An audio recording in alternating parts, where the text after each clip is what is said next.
Hey, here we are again. This is one of the things I love about this kind of research. I bring in these guests, and of course, you've all been knowing that I've been bringing in Mel and Murad. We're going to be soon bringing in another guy named Joe, one of their friends, from three different countries, looking at three different categories and bringing up three different sets of research. And one of the things that I love about these guys is that they're actually going to the original documents. They're going back to the original time, something we have been saying over and over and over again.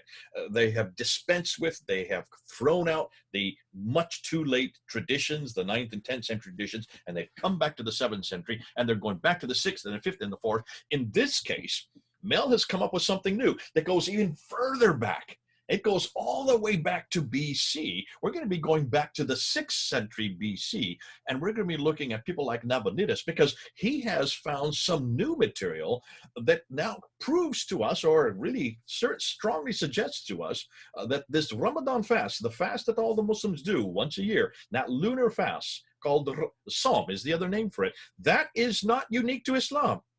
It has actually been borrowed. And it's not borrowed from anybody in the Hijaz, no, nothing from anybody in Arabia. It's been borrowed from much, much further north. But I'm not going to talk about it. I'm going to let Mel talk about it. Wait till you see what he's got. And this is these little nuggets that he keeps bringing forward, these historical antecedents are showing that Islam hasn't made up a thing. It is not even creative. It is just borrowing anywhere it can to try to put together this religion, and that's what man-made religions do. They don't get anything from God. They are not creative to do so.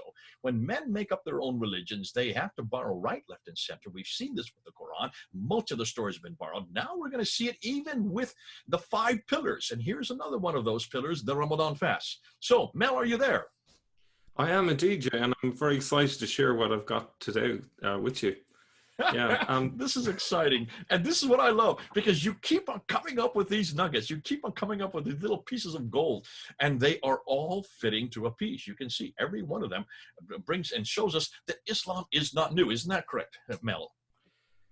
absolutely. The great thing about sharing research with our audience is that there's always someone out there who's got something extra to add. And, so you didn't actually, what you're going to share now, and I'm going to let you get into the PowerPoint and start doing that. Actually, this is someone that one of the readers, and remember, we've always said this, those of us, I'm sorry, not the readers, the people who are viewing our videos, those who are watching, do comment, do engage with us. And here's somebody who did engage with you. You're going to introduce him, and he actually said, have you looked at this? Here's something else that actually fits what you're finding. Go ahead, Mel. I don't want to keep on, I don't want to keep the thunder from you. You go ahead and tell us and show us and bring us this PowerPoint so that we can hear about it. So Wild Woody is a viewer that said, hey, Mel, have you seen this? And he set me off on a particular direction with the research. I'll just bring up a map as we're talking. So Wild Woody mentioned about another link, which was with Haran.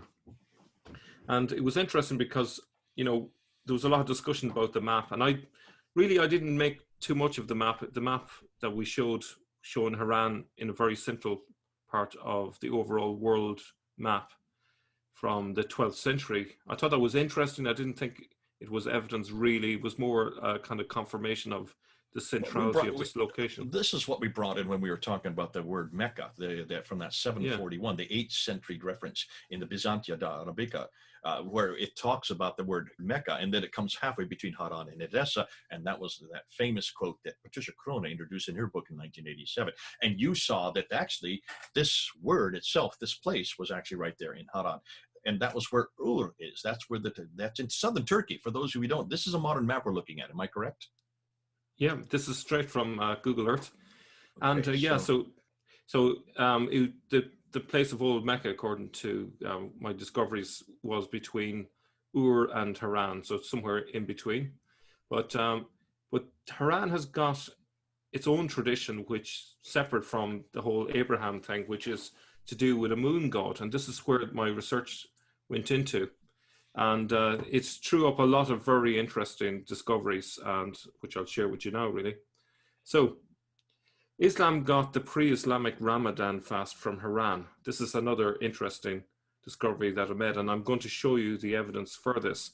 And just to put this into context, I've introduced this 6-part criteria to just give you an idea how strong the evidence. I would put this as a number 5.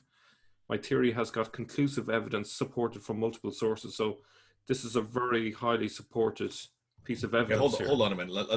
This is the first time I've seen this. So what you're saying here, these are different gradations of evidence. So 0 is the least, going up to 5, which is the most. Yeah. So usually when I'm starting out looking at an idea, an idea may occur to me and it's still at a 0 because I haven't found any evidence. Other times I might find a tiny bit of evidence, but it's inconclusive, so that might be a 1. If I probe into it deeper, I might find corroborating evidence, that would be a 2. And then later it might turn into a credible hypothesis. In other words, the idea kind of fits together reasonably well. And then hopefully gets to number 4, which is a workable theory. It seems to be quite solid. And at that point, I'm trying to disprove it. You might be surprised that I'm trying to disprove my own theories, but that's something that I consider very important. And this is part of why I think the feedback from the audience is really important. It's really important to break the theory if possible, so that we find the truth. So so if it survives a 4, it gets on to a 5. Now, up to about 10 days ago, it was at a 4. And then I found some additional evidence, which I'm going to show later in the PowerPoint, which brought it up to a 5. It's kind of filled, let me see, it completed the circle, let's say, in terms of my evidence gathering. So it's what I would consider fairly secure, verified, etc. So we mentioned in an earlier video that Caliph Marwan II, who ruled from 744 to 750, he built his palace on the ruined site of the Temple of Sen in Haran. As you can see, it's way up in northern Mesopotamia, or southern Turkey, as it would be today.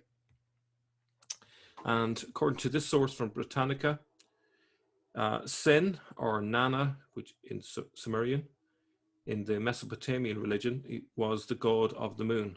Sen was the father of the sun god Shamash, and in some myths of Ishtar, goddess of Venus, or Aphrodite, and with them formed an astral triad of deities. And it's interesting that St. John of Damascus links the black stone to a statue of Aphrodite.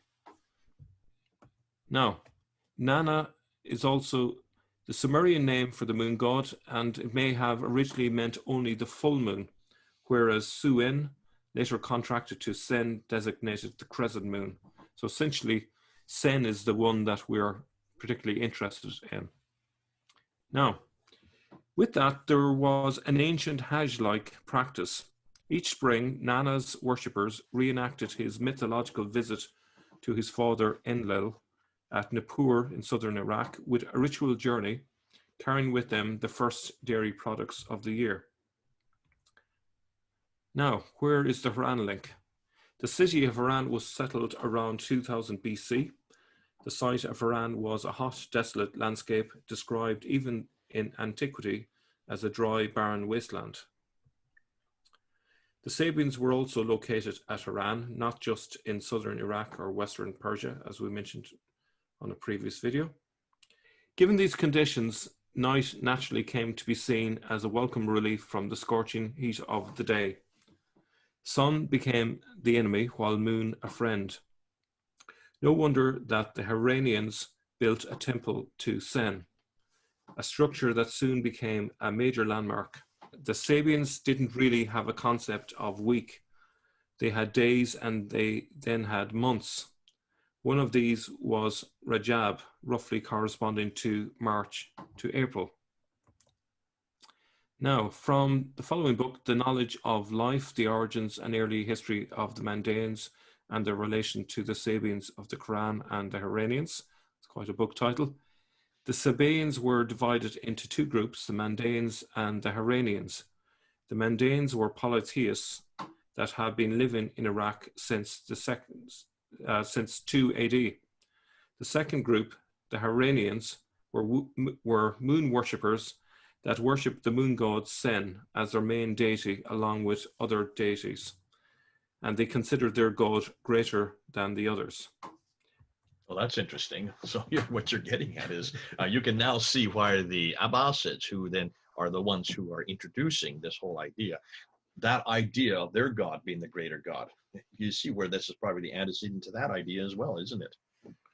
Yeah, well, actually, the Abbasids ruled from Haran at the very beginning before they eventually moved down to Kufa. So it's interesting that this idea was inherited from Haran. Ah, so they took this with them and they took these ideas with them. And as you're saying, also this antecedent looking for the what you're going to get into, they took this from up north and brought it down to what is today Iraq. Yeah, and you know, just to note, well, actually, it might be later. It's coming up, but the Iranians prayed down towards the south, towards Yemen. So this is obviously significant in terms of the later Mecca. We brought this up in an earlier episode. I'll just put the map up here just to remind people. Remember, there's the arrow, that red arrow going straight down south. And where does it go down to? If you take from Haran in the north, it comes straight down to what is today Mecca. Yeah. So Dr. Bayard Dodge on page 78 of his book, The Sabians of Iran, explains that mythological origins of Iran's worship of the moon explained the disappearance of the moon after it joined with the star cluster Pleiades in the zodiac of Taurus. It happened during the third week of March. The people prayed to the moon, pleading for its return to the city of Haran, but the moon refused to return. This is believed to be the explanation for why they fasted during this month. The moon did not promise to return to Haran, but it did promise to return to Deir Kadi, a temple near one of the gates of the city of Haran. The worshippers of Sin went to Deir Kadi after this month to celebrate and to welcome the return of the moon. So, as you can see here, we see the origins of Ramadan, which was a 30-day fast, and in the context here, where it came from, we can see the purpose of it. They were fasting during the day, begging for the moon to reappear. So they ended the fast when they expected the moon to emerge at night. Okay, so what's interesting is they not only have all of these elements, but they didn't even bother to change the name much from the original feast. According to the 10th century historian Ibn al-Nadim, the Iranians called the feast al-Fitr, the same name by which the feast of Islamic Ramadan is called, Feast of al-Fitr. So you've got the same, you really got the same word. They really haven't changed it at all, proving, I think this is a very good proof that this is where it's the antecedent is going back to. This is where the borrowing came. I mean, that's terrific that you've got, and I would have not thought that it would be the same word, but actually it is really the same word. The pronunciation would be the same. Yeah. And what's interesting is the use of the takbirs. When Muslims celebrate Eid al-Fitr, the breaking of the fast, they also say numerous takbirs. In other words, Allah is greater. So that, you know, the takbirs say Allah is greater, but it makes no sense if you believe in monotheism. But in the context of a polytheism, you're talking about the moon god is greater than the other gods. So now we see the meaning behind it. So, you know, every time a Muslim is saying a takbir, they are committing shirk. You know, this is fascinating because you remember we had an earlier discussion concerning the theological disputes that that you see in the Quran. There's all these disputes against the views of the Christians and the views of the Jews and the views of the pagans. That makes no sense unless you're in an environment where there are Jews, pagans, and Christians that you're having these discussions with. And remember, you brought this up that these discussions that are in the Quran, that are theological discussions, would only make sense where these people actually existed. There were no Jews living that far south in Mecca and Medina for these discussions to take place, but they were living up further in Kufa. You're saying the same thing here as well. This would make no sense. God is greater unless there was also there were others for him to compete with or against. Yeah. In this case, it looks like it's much further north even than what the Muslims are suggesting down south. Fascinating. Yeah. So if you think about it, the Sabaeans, they're found in Haran, and they're found and you know, we use the term Sabaeans and Mandaeans. They're essentially the same group. They're split into two separate groups, but essentially, you know, more generally, they are the same group. but you find them up in Haran, but you also find them way down in southern Iraq and then into Persia. So it's interesting how all of this links up together. Now, so what happened was essentially the Haranian fasting moved in the calendar from Rajab, which is during springtime, to Ramadan in summertime. And Al-Fitr becomes Eid al-Fitr, which you can hardly notice the difference. Now, how did the practice get embedded into Islam? And this is where it gets really interesting. So this is really the proof that this is true and it's not just a coincidence. Long before Islam, this practice spread from Haran into Arabia through visiting Arabs returning home with these practices. The last king of Babylon, Nabonidus, who reigned from 556 to 539 BC, attempted to elevate sin to a supreme position within the pantheon. So he made it his personal mission to spread the cult all the way into Iraq and into northern Arabia, as we'll see shortly. Many Arabs were in contact with the Sabians, and they often went to northern Iraq, where there were many communities of Mandaeans, and they also went to the city of Haran in the western part of northern Mesopotamia. The pagans of Arabia started practicing Ramadan after it had been introduced to them by the Haranians.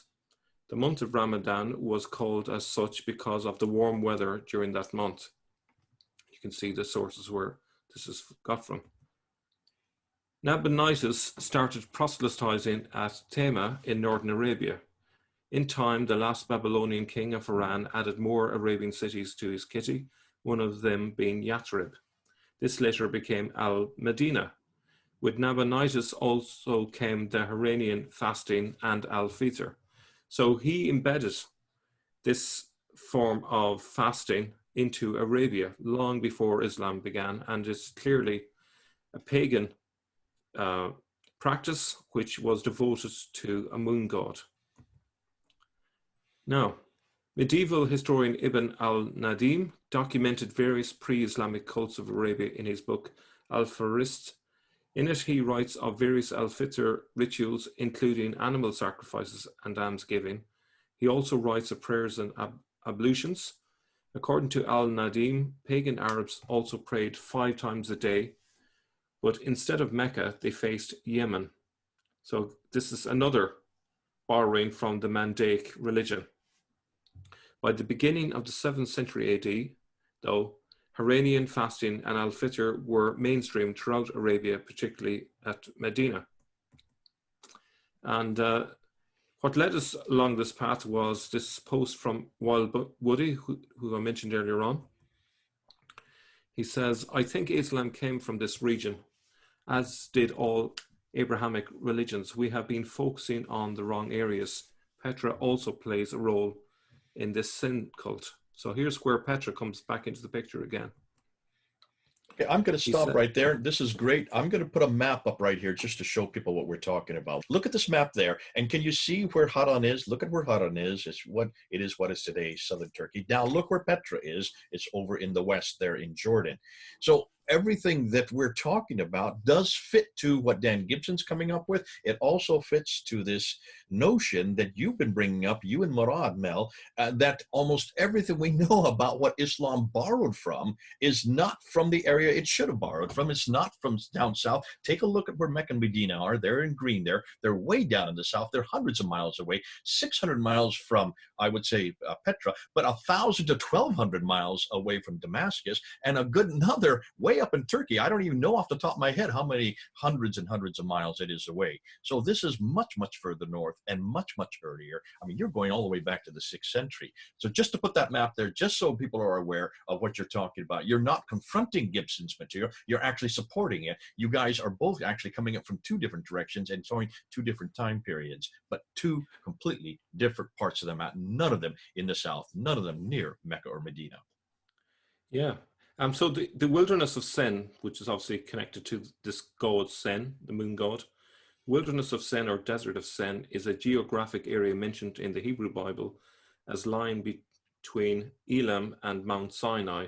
Sin does not refer to sinfulness, but is an untranslated word that would translate as the moon. Biblical scholars suspect that the name Sin here refers to the Semitic moon deity Sin. So like if you look at the map, just west of Petra is, well, actually northwest of Petra, you essentially find the desert of Sen. And below the desert of Sen, you find Paran, which is a very significant place as well. So it all fits really well. Great stuff. Excellent. So he also goes on to say that, remember that Muhammad's only miracle was splitting the moon. Who else can do that except the moon god Sen in the mind of doubting followers? So it's interesting that the one miracle associated with Muhammad is that he did something very much connected to the moon god Sen, splitting the moon. Now, for those who don't know where this is in chapter 54, verse 1 in the Quran. Now, Muslims today say that he split the moon. If you actually unpack it and look at it in chapter 54, verse 1, you will see it is not Muhammad. It's not attributed really to Muhammad. It is really attributed to the last judgment, the end of times, that this is going to happen. But nonetheless, you can then understand why the exegetes would have assumed that this was it, if that is where their background is from, if they're taking it from this moon god Sin that's from up much further north. Yeah. So, I'm sure some of our audience will say, well, a lot of this is hearsay, it's not very good evidence. You haven't offered any solid evidence of the god Sin cult in Haran to support your claims. You haven't shown evidence that Nabonidus popularized devotion to Sin in Arabia. So they might say, prove it. We need at least rock inscriptions from Haran. So we need to move this on from a number 4, as we called it earlier on, to a number 5. And so here's that evidence. So I got this from an article, a journal called The Haran Inscriptions of Nabonidus, which was written by C.J. Gadd. It was written in 1958. So 4 stela monuments were found in Haran in the foundations of a mosque, which were likely built on the site of an old temple dedicated to the moon god. These had inscriptions on them. With no regard for history, these had been placed face down or part of the paving or steps of the mosque, and it was Dr. D.S. Rice in 1956 who discovered them simply by overturning a stone. And as you can see, the inscriptions are labeled H1A, etc., H1B, and so on. But what's interesting is that there's a great metaphoric meaning to all of this, that Islam is essentially built on the foundations of paganism. And this here is a perfect example of it, where the foundations of this mosque are on an ancient pagan monument to the god Sen. And it takes people like Europeans, like Dr. Rice, to overturn them, write them up, to show it to the world. In a sense, that's what you're doing as well, Mel. You're going and you're taking a lot of this material that has been covered up, right, covered by the Abbasids and destroyed by many Muslims over the last 13 to 1400 years, and you're bringing it to light again. And that's exactly what you do. And this is what the Bible says. Doesn't it say that if we don't cry out, the rocks will cry out for us? Absolutely. So they found various sculptures and so on in these stelae, but they also found inscriptions which were in cuneiform, that were transcribed and then translated. The inscriptions were by the mother of Nabonidus and by him himself. In other words, they obviously told the inscriber to put their message on them, so they're very important. And as with all royal inscriptions, they boasted of themselves very much. And so the first one here is from the mother, and she says, I laid hold on the hem of the robe of Sen, king of the gods. Notice that Sen is considered the most important of the gods. And she says, towards Ihulhul, the temple of Sen, which is in Haran, the abode of his heart's delight, he was reconciled. He had regard. Sen, king of the gods, looked upon me, and Namu Naid, my only son, the issue of my womb, to the kingship he called, and the kingship of Sumer and Akkad. I won't read all of it, but you can read it there yourselves. Now, where it becomes interesting, in the second one, H2, it's now his son who's talking, and he basically talks about how he went on a mission into Iraq and into Northern Arabia, spreading the cult of Sen. And let me see if we can, I think it's here. I hide myself afar from my city of Babylon on the road to Tima, Dadananu, Padakaku, Hibra, Aya Dihu, and as far as Aya Tribu. Now, what's interesting here, and he mentions also, 10 years I went about among them, and to my city Babylon I went on in. At the word of Sen, king of the gods, lord of lords, of the gods and goddesses, dwellers of the heavens, they accomplished the word of Sin Nanar, of Samas, Ishtar, Ada, and Nergal. And he talks about the army that was with him. So essentially, he's boasting in these inscriptions about how he spread this cult very successfully among the people. And this lasted from, as I say, the 6th century all the way up to the 7th century when Islam began. So 6th century BC, just so people are aware of this, Yeah. up until the 7th century AD. So you're talking about almost 1400 years. This whole thing is taking place. 700 years before Christ and another 700 years after Christ, or 600 years after Christ.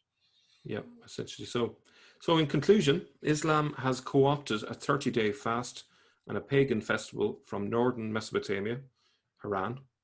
Every part of it references the moon god Sen. Ramadan begins and ends based on lunar sightings, exactly as it was done in Haran. Fasting occurs when the moon is not visible, and feasting occurs at night. Saying that the god is the greater, or Allah is the greater, comes straight from the context of a pantheon that calls Sen the greater god. And that's it. As we can see, the pillars of Islam are collapsing, and this is just another one of the many pillars that we've been exposing. Hey, listen, I'm sitting here and I'm getting excited. I'm sure lots of people who are going to be watching this are doing the same. And this is what we have asked to do. And I've asked you to do this, Mel, and I've asked everybody. And that is, when you see the Islamic traditions referring to these 5 pillars, these 5 pillars supposedly existed at the time of Muhammad. They were existed at when Islam was first was created. So therefore, in the 7th century is what they're saying. And yet everything we're getting is from the 9th and 10th century. We've always suggested that much of Islam has been borrowed from other sources. And we've seen these.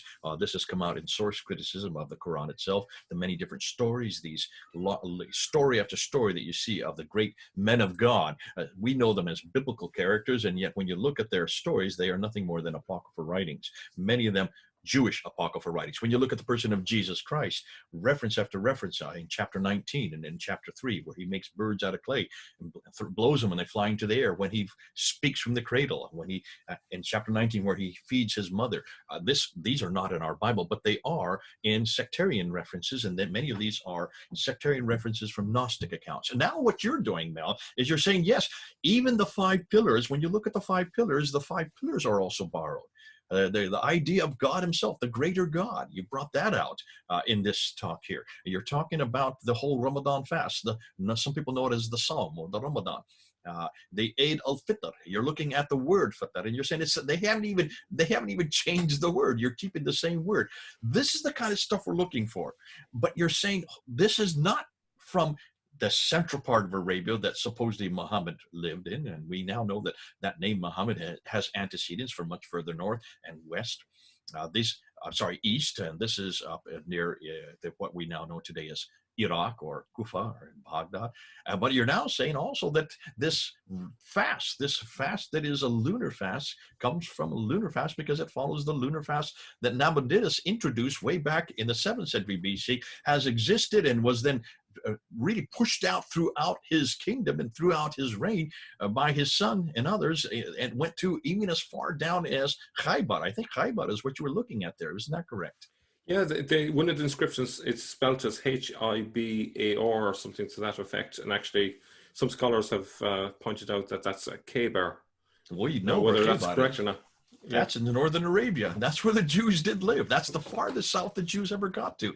We've seen this from other research that we're doing. So all of this now fits to a historical piece. This idea of a month-long fast. Now, you said it was in the summertime. That was when it's initiated. Once it became associated with the moon god Sin, that became following the moon god, and then became as long as that moon was there. And that's why today it keeps moving itself across the calendar, because it's following the lunar god, because it still has that antecedent to the moon god himself. Fascinating. To me, this is just another one of the nails in the coffin that we have been nailing away, one after another. there is going to be a reaction to this. We're going to get people who are going to dispute with you. I'm sure, Mel, there are going to be others who will agree with you. I think that people need to be able to react. They need to say what they're coming up of. Maybe you're not coming to the same conclusion that Mel is, but look what Mel did. He went all the way down to number 5, and that's good. I like what you do that with these different gradients of evidence. 1 that is just speculation. 2 is you come on down to 3, 4, and then finally proving it, because you do have reference. In this case, you had the references on the stones that had the inscriptions from Nabonidus himself. And so on the bottom of it, you can see where the reference is. If you can't get much better evidence than that, you're actually going to the original scriptures written by the original people at that place. You got the right man at the right time, doing the right thing in the right place. And so that's why it's important that you do try to even critique yourself, and in response to your own self-criticism, you're saying, well, yes, let's see where the evidence lies. Now, for the rest of you, you're going to have to respond. Do respond. Come down and write what you think. If you agree with Mel, he'll be watching, he'll be listening, he'll be responding to you. And you can see he has that bright iridescent green sneakers corner. That's where you always know that's Mel speaking. That's always Mel looking, and he's always supporting his own evidence. And we can go from here. Let's just keep going from here and let's see where we can get going. Look at the map again. Notice the map. Look, and I'm just going to put it up real quickly.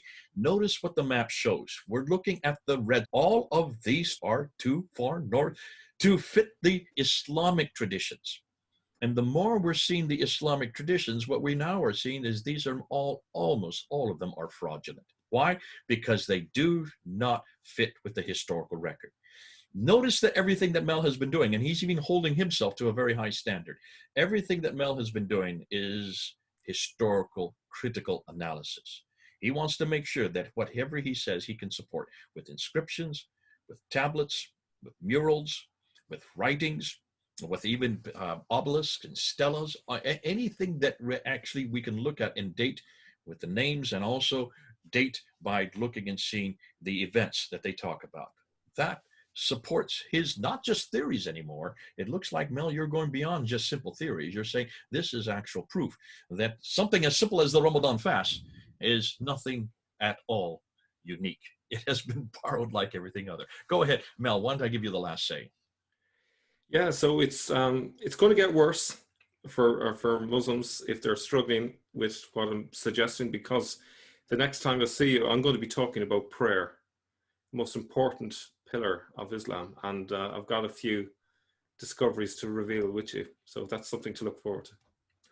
He says it's going to get worse. I say it's going to only get better. Better. You call it worse, I call it better, because what we're doing is we're holding Islam accountable to the historical record, the same thing that has been done to Christianity, the same thing that has been done to our Lord Jesus Christ, the same thing that has been done to our Bible, the same thing that has been done to all of us, every religion, whether that is Islam or Hinduism or paganism. In every case, if you're going to make a historical comment, if you're going to make a historical claim, support it with a historical fact. Don't keep coming up with arguments of silence. So far, most everything Muslims have been saying is built on silence. We want something that screams loud from the rocks if need be, and that's what you're doing here. God bless you, Mel. This is so good to have you on board. It's been great to see all the stuff that you're uncovering. It's been great to see all the research that you're doing, and it's great to realize that you are now really taking on every one of these 5 pillars. The one, Ramadan, I think was pretty much destroyed today. The next will be the prayers, the salat. Okay, this is Jay and Mel, over and out.